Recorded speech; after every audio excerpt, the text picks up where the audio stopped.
Hello, welcome to BioGreat TV. If you're new here, please subscribe and turn on the notification so you don't miss our next video. How Cape Verde got independence. Cabo Verde's struggle for independence from its Portuguese colonial master was a very long one. It was a struggle that it did not fight alone. Guinea-Bissau, then known as Portuguese Guinea, was a major partner in their quest for independence. Cape Verde and Guinea-Bissau used to be under a joint Portuguese colonial administration for a long time, but in 1879 that union was dissolved and they became separate Portuguese territories. The dissolution did not break the ties of both colonies, as they were united by their common quest for independence. Although the Cape Verdeans were not treated well by their colonial masters, Portuguese treatment of Cape Verdeans was quite different from the treatment of other colonized regions, and generally, the people of Cape Verde fared slightly better than Africans in other Portuguese colonies because their skin was of a lighter shade, as absurd as that may sound. Cape Verde was the first Portuguese colony in Africa to have a school for higher education. By the time of the colony's independence, a quarter of the population could read, which was way higher than that of Guinea-Bissau, where only 5% could read and write.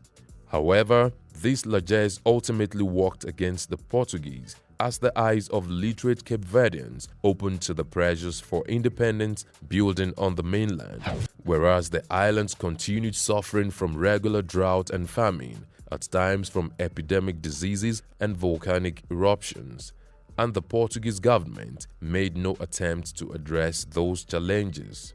People died of starvation in their thousands during the first half of the 20th century. In 1926, Portugal had become a conservative dictatorship which looked upon the colonies as an economic frontier to be developed in the interest of Portugal and the Portuguese. So the government was not quite moved by these hardships, leaving resentment among the Cape Verdeans. The Portuguese dictator, Antonio de Oliveira Salazar, wasn't ready to give up his colonies as easily as the British and French had given up theirs. After World War II, Portugal was still resolved to hold on to its former colonies, which since 1951 were called overseas territories. When most former African colonies got their independence between 1957 and 1964, the Portuguese still held on to their African territories. In a bid to make the people less interested in independence, full Portuguese citizenship was granted to many of the inhabitants of Cape Verde in 1961. However, Cape Verdeans did not perceive these changes as meaningful, so many members of the colonial population continued to agitate for complete independence from Portugal for both Guinea-Bissau and Cabo Verde. The PAIGC, which is Portuguese for African Party for the Independence of Guinea and Cape Verde, was founded in 1956 and was at the forefront of this agitation. It was headed by a revolutionary leader, Amilcar Cabral. Initially, the goal of the PAIGC was to gain independence by non-violent means. The PAIGC launched its first major activity by instigating dock workers' strike for increased salaries at the Portuguese docks of the port of Bissau in Bissau. This was on the 3rd of August, 1959. The Portuguese administration did not take this lightly, as it responded with violence and arrests.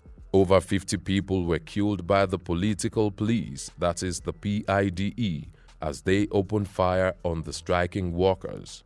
This sad occurrence became known as the Portuguese Massacre. The Portuguese Massacre was enough to convince the PAIGC that only armed struggle would give them a chance of ending the colonial regime. The party passed through a period of military training and political preparation, then proceeded to launch its armed campaign in January 1963. The armed struggle jointly carried out by Cape Verde and Guinea-Bissau began to record many victories as the years went by, and it was one of the longest liberation wars in Africa. Sadly, Cabral was assassinated on January 20, 1973.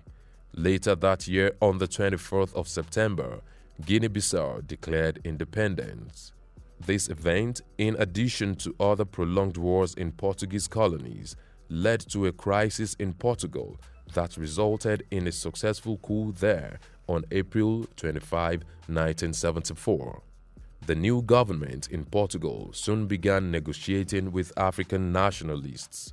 Full independence was eventually achieved in Cape Verde on the 5th of July, 1975.